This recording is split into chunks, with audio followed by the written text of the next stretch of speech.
अगर आप सच में विश्वासी हैं, आपको अपने से प्रश्न पूछना। समस्या ये है कि ये जो परीक्षा है बहुत जल्दी प्रलोभन में बदलती है और प्रलोभन से बहुत जल्दी पाप की ओर लेकर के भी जा सकती है। आपको और हमको सावधान रहना है, अपने आप को बचा कर रखना है, अपने जीवन से पूछते रहना है, प्रभु जी हम आपके पीछे क्यों चल रहे हैं? प्रभु जी हम क्यों विश्वास करते हैं आपके ऊपर? प्रभु जी हम क्यों आपके पीछे चलना चाहते हैं? एक बात याद रखिएगा, ये जो हमारे जीवन जब परीक्षाएं थी तो हमको मजबूत करती हैं। रोमियो उसका 5वां अध्याय उसके 3 से 5 पद में आप देखेंगे, याकूब उसके पहले अध्याय उसके 2 से 4 पद में, जब हमारे पर समस्या आएंगी तो हमारे बेहतरी के लिए, हमारे उत्तम चीज, हमारे अच्छाई के लिए। हम कुड़कुड़ाएंगे नहीं, हम बड़बड़ाएंगे नहीं। अगर हम कुड़कुड़ाते हैं, बड़बड़ाते हैं परीक्षाओं में, परेशानियों में, तो हमने मसीह होने का मतलब समझा नहीं है, अभी भी हमने नहीं समझा है। अरे हमको परमेश्वर के राज में प्रवेश करना है, परेशानियों में से हो करके प्रवेश करना है। अगर लोगों ने आपसे कहा है कि परमेश्वर के राज में आप आराम में होकर के प्रवेश करेंगे, तो आपको गलत बताया गया है, आपको किसी ने आपके साथ धोखा किया है। मेरे साथ देखिए प्रेरितों का काम उसके 14 अध्याय में, यहाँ पे ये लोग क्या प्रचार करते हैं, ये लोग कहते हैं और चेलों के मनों को स्थिर करते हुए विश्वास में स्थिर बने रहने के लिए ये कह कर प्रोत्साहित करते रहे। क्या कह के प्रोत्साहित करते रहे? हमें बड़े क्लेश उठाकर परमेश्वर के राज में प्रवेश करना है। हम परमेश्वर के राज में कैसे प्रवेश करेंगे? बड़े क्लेश उठा करके, आराम से नहीं प्रवेश करेंगे। हम परमेश्वर के राज में हंसते खेलते हुए आराम से, बिना किसी सपने, बिना किसी समस्या के, दिक्कत के, परेशानी के, परीक्षाओं के हम नहीं प्रवेश कर सकते हैं। जीवन में समस्याएं आएंगी, दिक्कतें आएंगी, कठिनाई आएंगी, थोड़े समय के लिए, थोड़े समय के लिए। ये थोड़ा समय हो सकता है 5 साल का, हो सकता है 20 साल का, हो सकता है 50 साल का। जब तक ये जीवन है उतार चढ़ाव लगा रहेगा। फिलिपियों का पहला अध्याय उसके 29 पद में, फिलिपियों के पहला अध्याय उसके 29 पद में, उसमें साफ साफ परमेश्वर का वचन कहता है, हमसे परमेश्वर पवित्र आत्मा अपने सेवक पौलुस के द्वारा कहलाता है, क्योंकि मसीह के कारण तुम पर ये अनुग्रह हुआ है कि तुम उस पर केवल विश्वास ही ना करो। फिलिपियों का पहला अध्याय उसका 29 पद, क्योंकि मसीह के कारण तुम पर ये अनुग्रह हुआ, ये तुम पे दया हुई है, ये तुमको दिया गया। क्या दिया गया है? कि तुम केवल उस पर विश्वास ही ना करो। केवल विश्वास ना करो तो क्या करो? वरन उसके लिए कष्ट भी सहो। ये परमेश्वर का वचन कह रहा है, ये तुम्हारे लिए दिया गया, ये अनुग्रह है, ये आपके लिए अनुग्रह है। प्रभु का क्या है अनुग्रह मेरे और आपके लिए? कि सिर्फ हम यीशु मसीह पे विश्वास ही ना करें, लेकिन हम कष्ट भी सहें। अच्छा प्रश्न, हम इसको पलट दें उल्टा। अगर आप किसी प्रकार की परीक्षाएं या समस्याओं में से होकर के नहीं जाते जीवन में कभी भी, कुछ तो गड़बड़ है। अगर बड़ा आराम से जीवन चल रहा है आपका, बहुत आराम से जीवन चल रहा है, मसीह जीवन में कोई समस्या नहीं, कोई दिक्कत नहीं, बस आनंद ही आनंद है, क्या मतलब क्या है? देखिए बात बताइए भाई, यीशु मसीह जब इस संसार में आए थे तो किस लिए आए थे? हमारे प्रभु, हमारा मालिक, जो हमारा उदाहरण है, जब वो संसार में आया था तो उसका जीवन कैसा था? क्या हुआ उसके जीवन को? वो कैसा रहा उसका जीवन जब वो आया था? वो आराम करने के लिए नहीं आया, वो समस्याएं में, दुख में, कठिनाइयों को झेलने के लिए। मरकुस का 8वां अध्याय उसका 31 पद, तब उन्हें उपदेश देने लगा कि अवश्य कि मनुष्य का पुत्र बहुत दुख उठाए। यीशु मसीह स्वयं अपने बारे में कह रहे हैं, मनुष्य का पुत्र बहुत दुख उठाए और प्राचीनों, महायाजकों, शास्त्रियों द्वारा तिरस्कृत किया जाए और मार डाला जाए और तीसरे दिन जी उठे।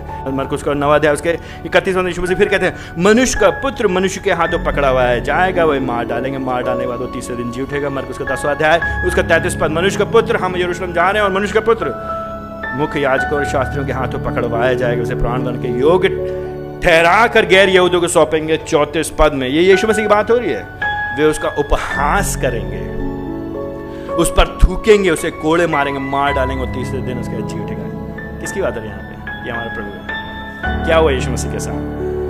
मजाक उड़ाया गया, तिरस्कारा गया, थूका गया, थप्पड़ मारे गए, नंगा करके उसे क्रूस के ऊपर लटका दिया गया। हमने आपको पहले ही बताया ये बात, जब आप लोग क्रूज पे देखते, कुछ लोग के घरों में होता है ना, क्रूज के ऊपर यीशु मसीह लटके होते, पहली बात होना नहीं चाहिए, यीशु मसीह क्रूज पे नहीं है, लेकिन जो होते हैं उनमें क्या कहते हैं, यीशु मसीह के ऊपर एक कपड़ा लटका होता है। यीशु मसीह जब क्रूज पे लटके तो उनके ऊपर कोई कपड़ा नहीं था, बेइज्जती के साथ,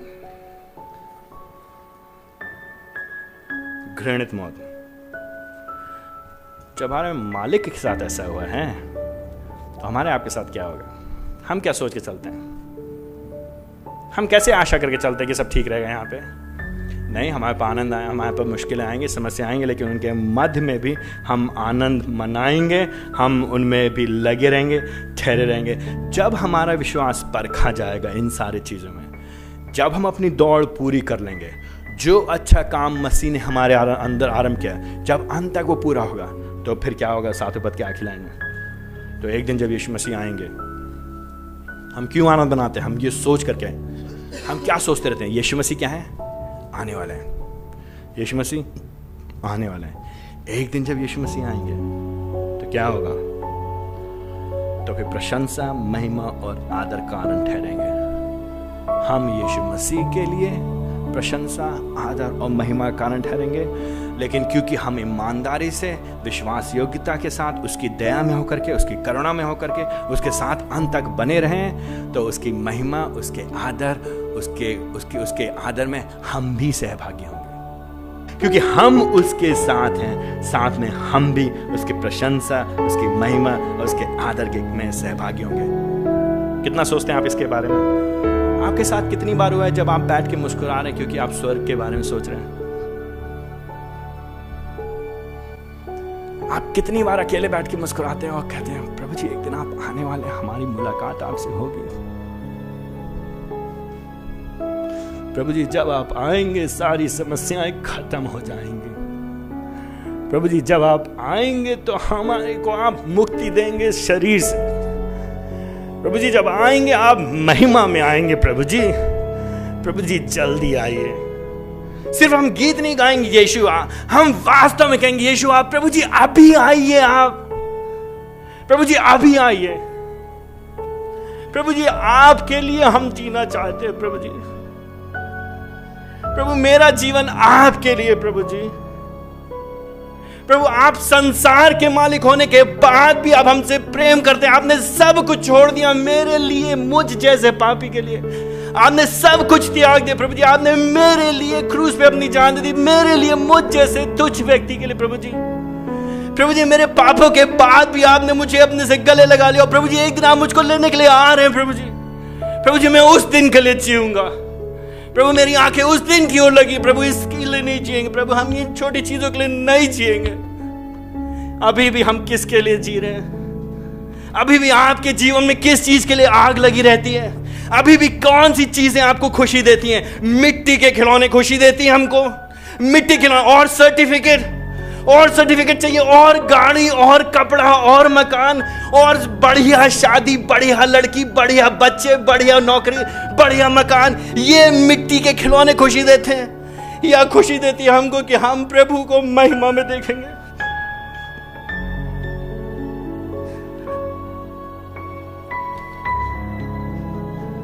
समस्या यह है कि हमारा विश्वास ठीक नहीं है। समस्या यह है कि हमको मालूम ही नहीं हम क्या विश्वास करते हैं। समस्या यह है कि हम जानते ही नहीं हम किस पे विश्वास करते हैं। समस्या यह है कि हम अभी भी संसार में फंसे हुए हैं। ये जो मसीह लोग हैं, पतरस जिनको चिट्ठी लिख रहे हैं, इनका जीवन आसान नहीं है। इन लोगों के पास एसी के कमरे नहीं है, इनके पास पंखे भी नहीं है।